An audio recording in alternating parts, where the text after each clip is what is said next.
남북 정상회담과 북미 정상회담의 핵심 의제인 한반도 비핵화 문제, 중국이 본격적으로 뛰어들면서 판이 더욱 커지고 있습니다. 네, 한편 다음 달에 열릴 남북 정상회담과 관련한 고위급 회담이 오늘 열리는데요. 관련 내용 자세히 짚어보겠습니다. 정영태 북한연구소장, 이인배 한반도 미래포럼 수석연구위원과 함께하겠습니다. 네, 안녕하십니까? 네, 안녕하세요. 자, 먼저 오늘 열리게 되는 남북 고위급 회담부터 살펴보도록 하죠. 10시, 우리 시각으로 10시에 이제 판문점 북측 지역인 통일각에서 이제 열리게 되는데요. 우리 식 대표가 수석 대표로는 조명균 통일부 장관이고 천혜성 차관 또 윤영찬 수석까지 이렇게 세 명이 가게 됩니다. 각각 맡은 역할이 따로 있죠. 그 중에서도 그 윤영찬 그 국민소통 수석이 그 참석하게 된다는 것은 상당히 좀 이례적이다라는 생각이 듭니다. 왜 그러냐면은 이제까지 이제 우리가 이 대북 정책이라고 하는 것은 특히 남북 간 관계 문제에 있어서 국민들의 그 정확한 이해 이것이 잘못되어 버렸을 경우에는 상당히 그 부정적인 여파들이 많았다 이래 볼 수가 있죠. 그런 차원에 있어서 차라리 이 국민소통 수석이 직접 들어가서 전반적인 것을 파악하고 이런 것을 중심으로 또 역할을 한다면은 상당히 그 기능적으로도 필요한 것이 아닌가 이런 생각이 되고요. 그다음에 동시에 이제 조명균 통일부 장관은 뭐 잘 아시다시피 실질적으로 남북한 대화라든가 이 관계 개선에 있어서 어떤 의미에서 실질적인 뭐 최총수라고 봐야 되겠죠. 그렇기 때문에 조명근 장관이 나가는 건 뭐 지극히 자연스러운 거고, 그 다음에 이어서 이제 차관까지 이제 같이 나가는 것도 요것도 조금 이례적인 측면이 있습니다. 항상 보면은 장관이 이런 그 회담에 나갔을 때는 차관은 여기서 남아서 실무를 지휘를 한다든가 이런 것을 또 할 수 있는 그런 측면이 사실 있는데 이번에 그만큼 이 남북 대화라고 한다는 고위급 대화 자체가 중차대하다는 것을 그 아마 고려를 했는 측면이 있다 이래 볼 수도 사실 있습니다. 네, 북측에서는 리성권 조평통 위원장을 단장으로 3명이 나오는데 모두 조평통 출신으로 지금 나오고 구성이 돼 있어요. 어떻게 볼 수 있을까요? 네, 그렇습니다. 이런 조평통의 인물들만 다 구성되어 있습니다. 이성건, 전정수, 김명길 같은 경우에는 특별하게 우리 남북 관계 속에서 좀 부각되지 않은 인물인데 뭐 서기실의 원래 서기실 인물인지 조평통 인물인지 아직까지 정확하지는 않습니다. 신분이 그냥 타이틀은 조평통 부장으로 나와 있기는 합니다만 추측컨대 윤영찬 우리 청와대의 국민소통 그 수석이 가는 만큼 그쪽은 서기실에서의 김정은의 그 속내를 대변하거나 체크할 인물이 필요할지도 모르겠습니다. 그런 입장에서는 서기실 인물일 가능성도 있다라는 생각이 되는데 그건 추측이기 때문에 근거는 없습니다. 그렇다면 지금 리성근과 전정수가 이제 핵심 의제나 그런 것을 하게 될 텐데요. 이미 벌써 이성근이나 전정수 정도는 그 의제에 대해서 재량권 있는 인물들은 아닙니다. 다시 말해서 뭐 비핵화에 대해서 더 적극적으로 더 수용하거나 그런 인물은 아닐 거고 대체적으로 김정은 위원장이 중국 가서 했던 그 톤 수준에서 의제를 맞출 가능성이 높은 사정인데요. 비핵화에 더 적극적으로 협상을 하고 우리 의제를 만들려고 그랬으면은 북한 쪽에서도 저 군수공업부든 아니면 군부에서 누가 한 명 정도는 나와줬으면 좋겠다는 생각이 들고 우리 또 뭐 그런 쪽에 궤를 좀 맞췄으면은 비핵화가 더 의제에서 더 정교하게 달아질 가능성도 있지 않았겠냐는 생각이 드는데 좀 두고 봐야 될 대목입니다. 자, 오늘 고위급 회담은 4월 말로 예정이 돼 있는 남북 정상회담에 앞서서 일정과 의제를 조율하기 위한 자리 아니겠습니까?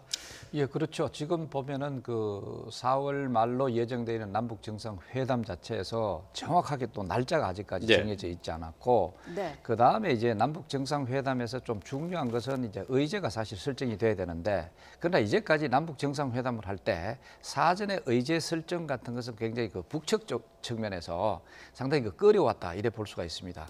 그건 어디까지나 이제 자기들의 그 소위 수령 체제다 보니까 그쪽에서 일방적으로 그 제시하고 하는 것을 중심으로 소위 이제 이끌어가는 북측이 이끌어가는 그런 형태의 정상회담이 되었다고 볼 수도 사실 있죠. 그런데 이번 경우에는 이제 사실 뭐 세 번째 우리가 정상회담을 하는 것이고, 그리고 또 이 정상회담 자체의 성격 자체가 좀 그 정치적인 성격이라든가 이런 상징적인 성격보다는 실무적인 성격을 더 띈 것이 아닌가. 자, 이렇게 본다면은 사실 그 남북한 관계 개선과 관련된 앞으로 남북한의 어떤 군사적 긴장 그 완화라든가 예. 이런 본격적인 것을 실무적인 것을 얘기하기 위해서는 사전 어떤 의제도 설정될 필요가 있지 않느냐 하는 그런 생각이 사실 들죠. 그래서 이번에 아마 우리 측에서는 철저히 날짜 정하는 것하고 예. 또 앞으로 그 의제 같은 것도 어느 정도 좀 확인하는 그런 시점이 되지 않겠느냐 하는 생각이 듭니다. 네, 예. 날짜 말씀을 하셨는데 날짜가 좀 논의되기 위해서는 회담 장소도 어느 정도는 좀 나와야 되지 않을까요? 회담 정도는 거의 좀 뭐 하는 상황이니까 판문점에서 예. 우리 네. 평화의 집에서 하는 거로 돼 있으니까 전반적으로 원래 이 준비 회의를 하게 되면 두 가지가 준비됩니다. 의제팀 오늘처럼 이렇게 의제팀이 해서 전반적인 틀을 잡게 되면은 경호팀은 경호팀 따로 또 만납니다. 공개되기도 하고 안 되기도 하는데요. 따로 만나서 서로 이제 조율을 하고요. 또 청와대 팀끼리도 따로 만납니다. 말해서 의전에 관련된 것 이야기하고 각 분파별로 서로 이렇게 형식이야 직접 만나기도 하고 팩스를 하기도 하고 여러 가지 하게 되는데요. 네. 세 번째이기 때문에 전례에 따라서 하게 되면 크게 뭐 많이 복잡하지는 않겠습니다만 서로 이제 조정을 해야 되는 그런 상황이 있을 것 같고요. 이번에 보면 이제 가장 중요한 건 이번에 보면은 날짜 앞서 말씀하신 것처럼 날짜 정하는 게 가장 먼저 선행돼야 될 겁니다. 예. 날짜를 정하고 나면은 역순으로 계산을 해서 그러면 지금 어떤 것이 결정돼야 될 건가가 나오게 타임테이블이 나오게 되거든요.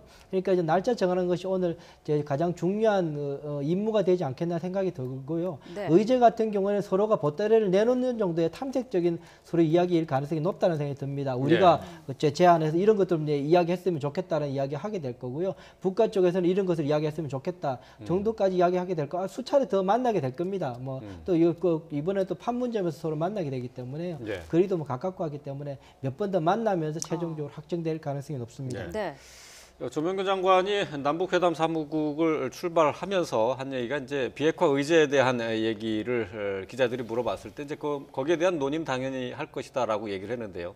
의제를 하나하나 좀 따져보도록 하죠. 비핵화 문제도 있고 남북의 이제 군사 긴장 관계를 완화하는 측면, 또 남북 교류 문제, 뭐 다양한 방면의 의제가 다 논의가 되겠죠. 가장 먼저 이제 한반도 비핵화와 관련된 뭐 원칙적인 차원에 있어서의 그 의견이 그 교환될 그런 가능성이 사실 하나 있고. 네. 그런데 여기에서 본격적으로 뭐 비핵화와 관련된 그런 것을 그 논의한다. 그리까지 기대하기는 어렵지 않겠느냐 하는 생각이 듭니다.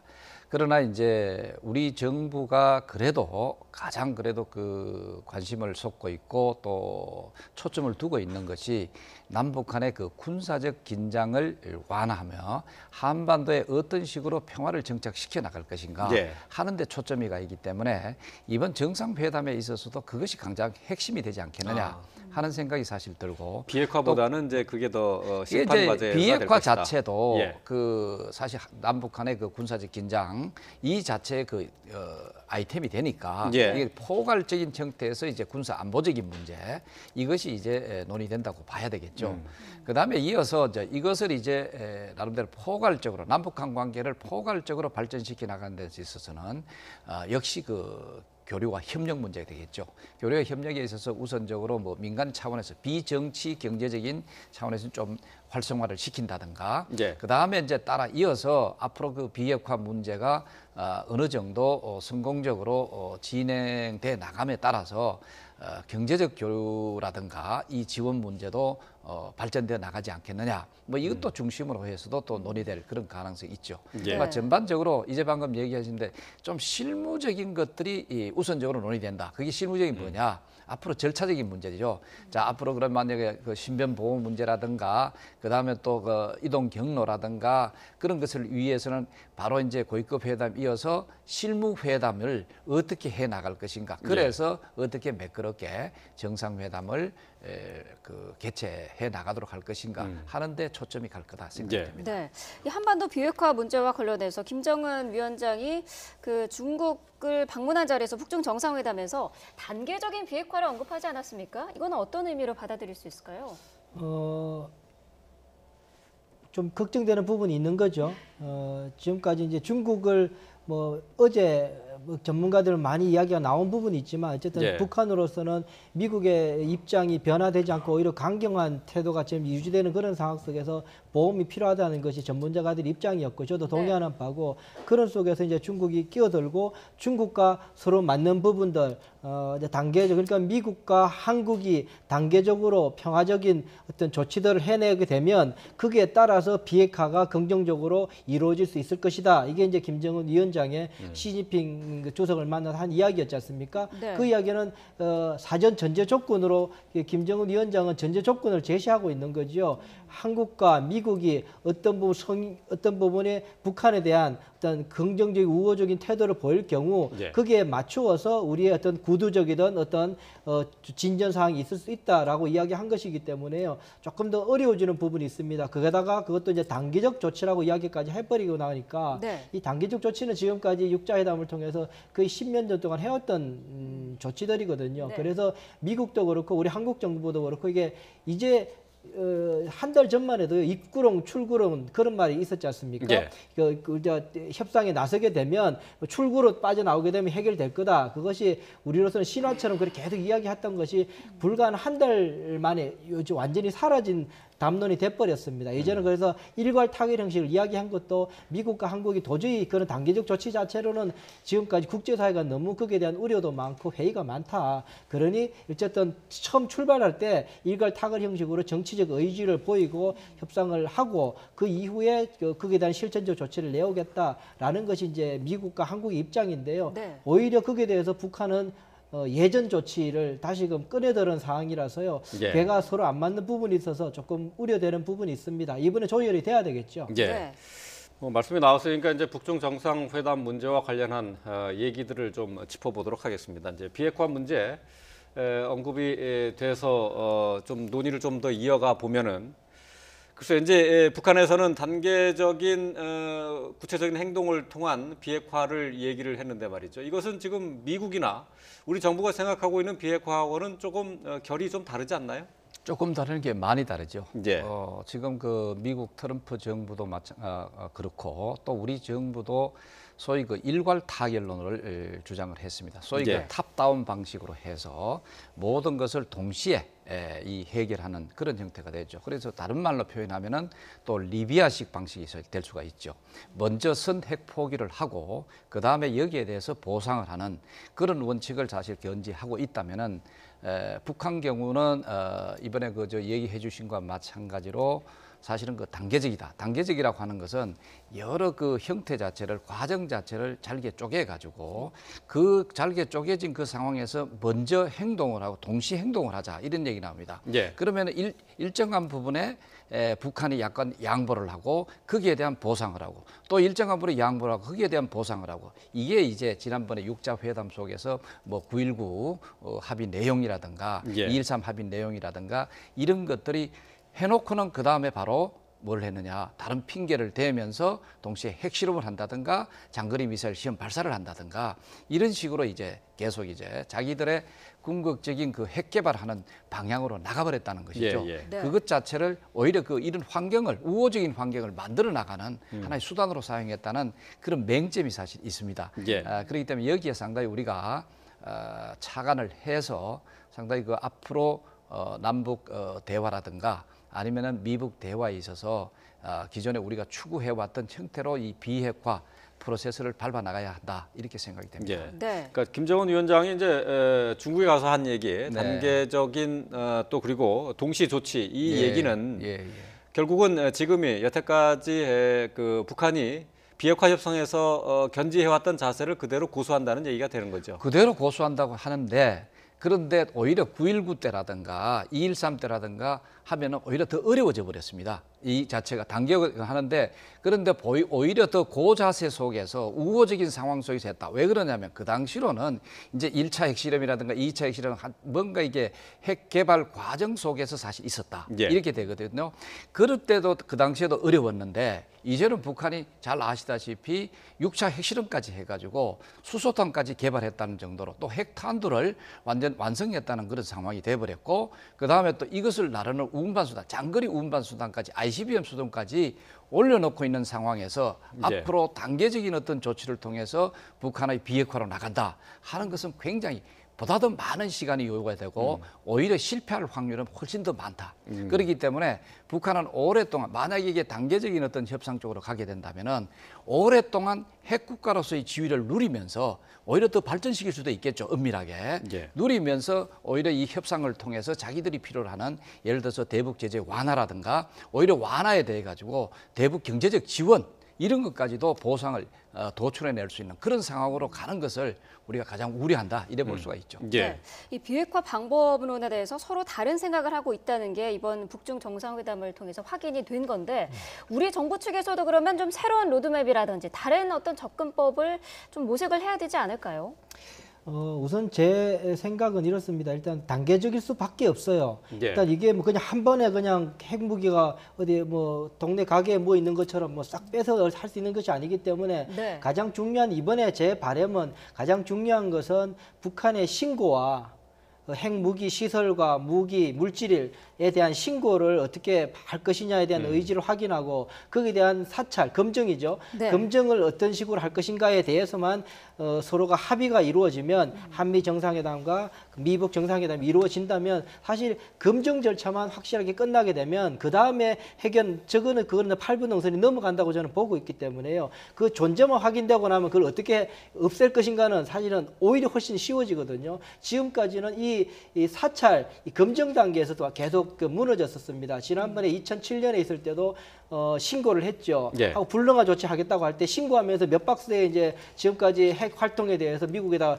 줬죠. 북한이 줬는데 보니까 별거 없었지 않습니까? 확실하게 확인한 거는 이 플루토늄 양에 대한 차이 있었던 것이 우리 국제사회에서 IAEA에서 의심했던 것이 확인된 것 그 한 가지 빼놓고는 아무것도 없는 상황이었거든요. 빈깡통이었거든요. 네. 그랬더니 신고 자체도 어렵고 검증 자체도 어려웠습니다. 이것만 이번에 미북 정상회담, 남북 정상회담에 서로가 정치적인 의지로 확인이 되고 할 수 있다 그러면 굉장히 성공적인 비핵화의 로드맵은 될 수 있을 것이다 저는 생각을 하고 있습니다. 예. 네. 비핵화 협상은 어차피 뭐 단계적일 수밖에 없다고 이제 말씀을 하셨는데 또 뭐 지적하신 것처럼 이 비핵화 협상을 다 하고 나서도 어쨌든 뭐 검증 단계에 가서 다시 협상이 깨지고 마는 경우가 여러 번 있었단 말이죠. 그런 차원에서 이제 이 단계적인 비핵화 협상에 대한 글쎄요, 우리나라와 미국 측의 우려가 좀 상당한데요. 이번에는 좀 달라질 수 있는 겁니까? 단계적이라는 표현 자체를 우리가 먼저 정의를 내려야 됩니다. 사실 모든 건 단계적이죠. 예를 들어서 리비아식 그 자체도 단계적입니다. 예. 그런데 이제 이 단계가 어떤 형태의 단계냐 하는 것을 먼저 얘기를 해야 되는데 리비아식 단계냐 아니면은 9.19 공동성명 9.19 합의라든가 육자회담과 같은 어떤 그런 아주 잘게 쪼개가면서 하는 단계냐. 그러면서도 북한이 진짜 핵을 포기를 할 것이다. 어느 일정한 시점을 두면서 그걸 정하면서 포기를 하게 될 것이다 하는 것을 확인하지 않고 만약 하겠다는 추상적인 어떤 그것만 던져놓고 단계적으로 할 것이다. 이렇게 얘기한 거는 완전히 다른 거라고 볼 수가 있죠. 사실은 이 그 단계 속에서 물론 이 가야 되는데 그럼에도 불구하고 기본적으로 우리가 확인해야 되는 것은 자, 북한이 비핵화를 하겠다고 하는 의지 표명을 했다. 그 의지 표명서에서 우리가 하나 더 확인해야 되는 것은 언제까지 할 것이라고 하는 것이 우리가 확인이 돼야 됩니다. 예. 그것이 있지 않고는 어느 천년이냐 할 정도로 그 자체는 선문답에 불과한 것이다. 예를 들면 오바마 정부 들어와 가지고 한 것이 있습니다. 뭐라면 핵 없는 세상을 만들겠다고 했습니다.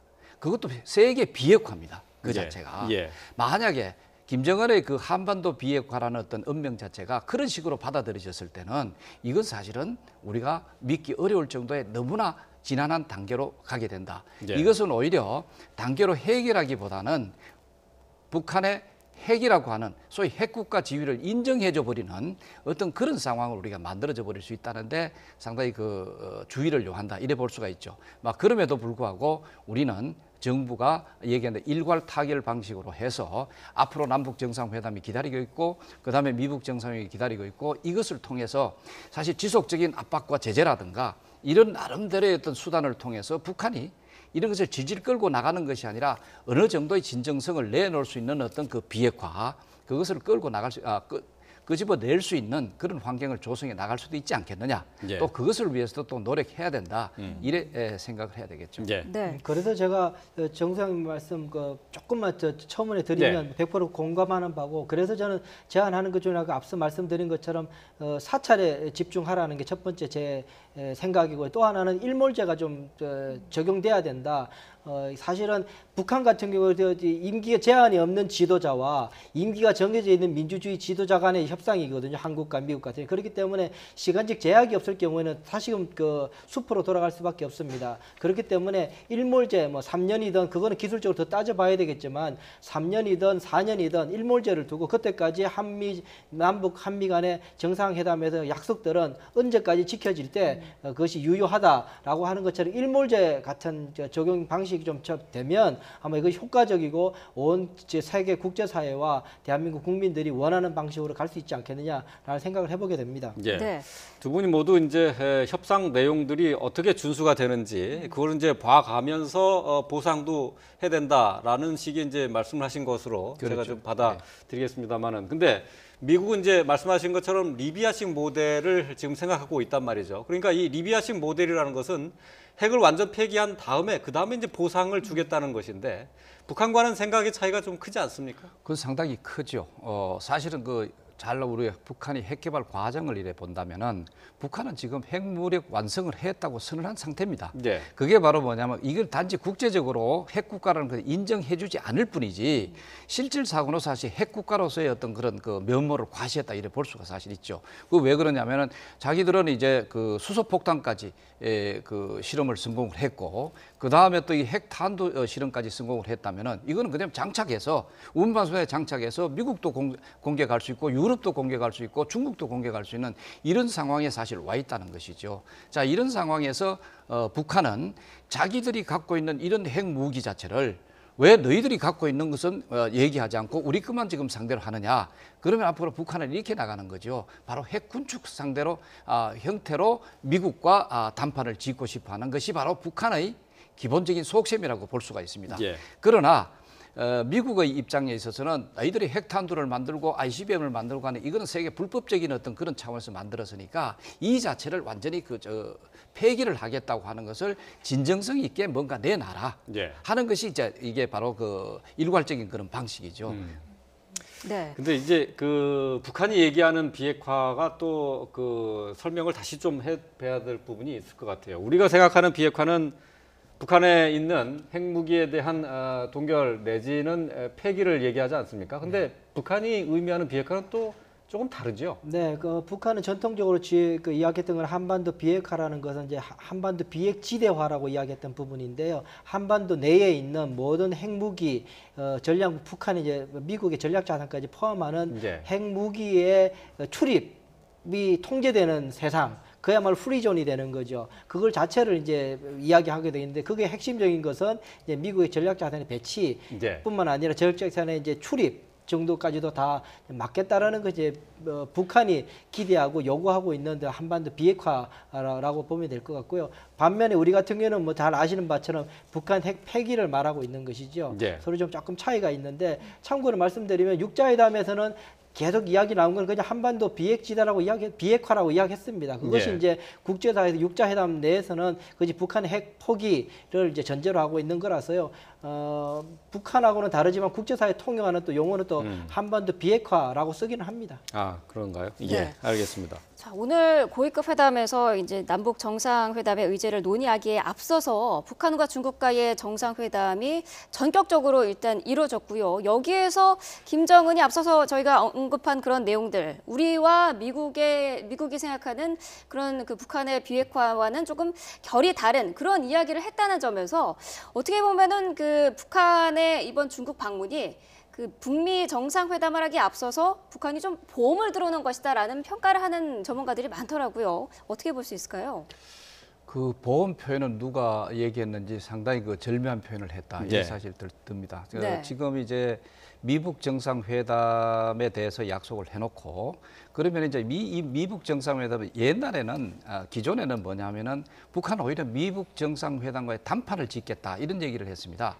사실상 육자회담, 다자회담 하는 것도 결국은 미북 간의 그 단판을 통해 가지고 자기들이 필요로 하는 정치적 목적을 달성하겠다 이게 나왔는데 이번에는 오히려 거꾸로 돼버렸습니다. 이게 바로 뭐냐면은 바로 트럼프 대통령하고 그다음에 김정은 위원장하고 이 정상회담을 먼저 하겠다고 했습니다. 그러나 이 트럼프 대통령의 어떤 여러 가지 성격이라든가 이 태도 자체가 상당히 북한을 그 압도하는, 북한을 굉장히 그 압박할 수 있는 그런 여러 가지 군사적 옵션이라든가 이런 것을 공개하면서도 또 이것을 또 어떤 의미에서 사용할 수도 있겠구나 하는 그런 위협적인 인물이라고 볼 수가 있죠. 그러니까 여기에서 사실 부담감을 많이 느꼈다고 볼 수 있는데 여기에 대해서 바로 이번에 그 중국에 대해 직접 정상회담을 먼저 열도록 한 것은 바로 중국으로 하여금 그것을 완화시키고 또 트럼프 대통령의 군사적 옵션이나 이런 강경 노선을 완화시켜 가면서 또 중국이 그 추구하는 그런 길과 그다음에 북한이 추구하는 길에 있던 공통점을 중심으로 이게 바로 한반도 비핵화를 중심으로 소위 상궤 병력이라고 해가지고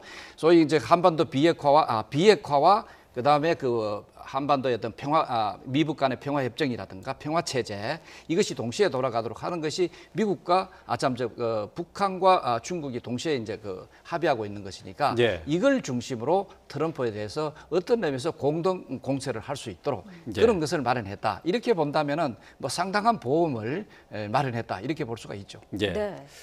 이번에 김정은 위원장이 베이징을 방문을 하는 24시간 동안에 3분의 1 가까운 8시간 가까운 시간을 김정은 위원장과 시진핑 주석이 함께 했어요.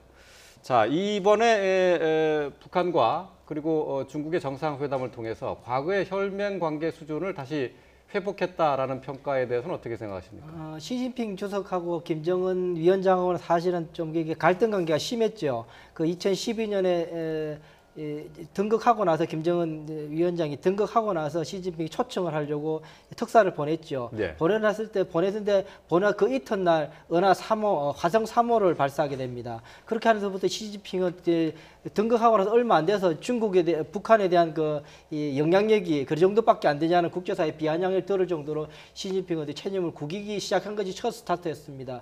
그러면서부터 이제 전성절 행사 때 시진핑이 오라 그럴 때 또 김정은이 안 가기도 하고 등등하면 계속 서로가 이제 마찰이 있다가 이번에 드디어 김정은과 시진핑 주석 간에 서로 간에 전략적 이익이 맞아떨어지면서 이제 만나게 된 거죠.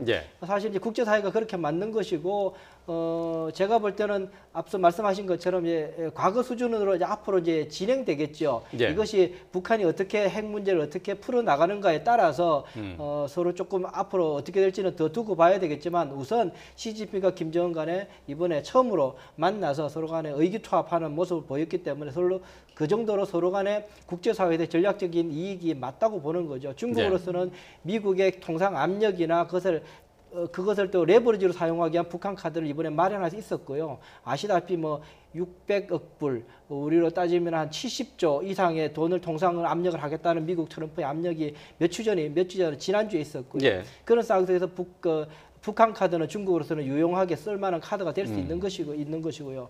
또 뿐만 아니라 김정은 같은 경우에는 폼페오와 볼턴 같은 강경파 인사들이 이제 포진하고 있는 미국의 그런 상황 속에서 어쨌든 후원국으로서 뒷배가 필요한 상황이었기 때문에 중국을 두는 것이 서로가 전략간에 맞아떨어졌다고 볼 수 있습니다. 제가 볼 때 이제 오늘 사실은 큰 행사가 2개가 있지 않습니까? 판문점에서의 고위급 회담이 있고 또 하나 이게 양재처가 이제 오지 않습니까? 그렇죠. 양재처 이제 국무위원 정치위원이 오게 되는데 하면은 이제 김정은 위원장이 시진핑 주석을 만나서 했던 이야기를 하면서 이제 설명을 하게 되겠죠. 걱정되는 건 그렇습니다. 김정은 입장이 이런 것이니 이런 입장을 잘 알아서 미국에 대해서 스탠스를 조금 조정해 주는데 한국 정부가 좀 역할을 해줄 필요가 있다는 식으로 이야기가 나올 가능성이 높습니다. 제가 볼 때는 그렇게 될 경우에는 미국하고 한국과의 관계가 대단히 불편해질 가능성도 있고요. 이 3법이 대단히 어려워질 가능성이 있습니다. 예. 오히려 저는 이번에 제가 바라건대 이번에 양재철 국무위원에게 사실은 한국의 입장과 미국의 입장을 좀 정확하게 설명을 해줘서 단계적 해법이 갖는 함정들 이런 거에 대한 미국의 입장들에 대해서 좀 명확하게 설명을 해줘서 오히려 중국의 입장을 들고 와서 미국의 설명하게끔 하는 것이 아니라 미국과 한국이 이미 조율되고 있는 그런 일괄타결 방식에 대해서 중국에게 잘 설득을 해서 북한이 그쪽으로 돌아가게끔 하는데 더 이번에 좀 더 맞출 필요가 있지 않냐는 게 제 생각입니다. 예. 네, 말씀하신 것처럼 양재츠 정치국 위원이 오늘 방한을 해서 북중 정상회담의 내용을 우리 측에 설명을 할 예정인데 그 지적을 하신 부분도 좀 짚어볼 필요가 있는 것 같아요. 중국 측의 얘기를 듣는 것도 물론 중요하지만 이미 그 북한의 비핵화 방식을 우리가 들었기 때문에 거기에 대한 우리의 입장이라든지 그런 것도 충분히 적극적으로 전달할 필요도 있는 것 아니겠습니까? 그렇죠. 지금 방금 얘기해 주신 대로 일괄 타결 방식이다. 소위 탑다운 방식으로 해가지고 이것을 이제 해결하는 것이 그 미국 측의 입장이기도 하고 우리 측의 입장이다 하는 것은 우리가 공식화돼 있기 때문에 예. 그것을 중심으로 소위 그 중국 그 양재처 위원한테 잘 설명할 사실 필요가 있고 그럼에도 불구하고 저도 또 우려가 되는 것이 이번에 그 중국하고 북한하고 이 비핵화와 관련된 나름대로의 어떤 그 앞으로 그 해결 방식이랄까 방향이랄까 이런 데 대해서 상당히 그 좀 논의가 됐을지 않았겠느냐. 예. 자, 그렇다면은 그것을 중심으로 소위 중국과 북한이 논의했는 그것을 중심으로 사실 그 우리 그 대한민국도 좀 그 동참을 해라. 또 그것을 또 그런 방향으로 좀 움직여 달라 하고 하는 메시지를 전달할 가능성도 저는 우리가 배제할 수 없다. 이런 네. 측면에서 좀 우려가 되고요. 막 그것이 없으면 다행이지만 그러나 어떻든 항상 앞으로 우리가 비핵화 프로세스에 갔을 때는 중국과 북한이 한편이 된다고 하는 것을 우리가 전혀 간과해서는 안 된다. 이런 측면이 사실 있습니다. 예, 알겠습니다.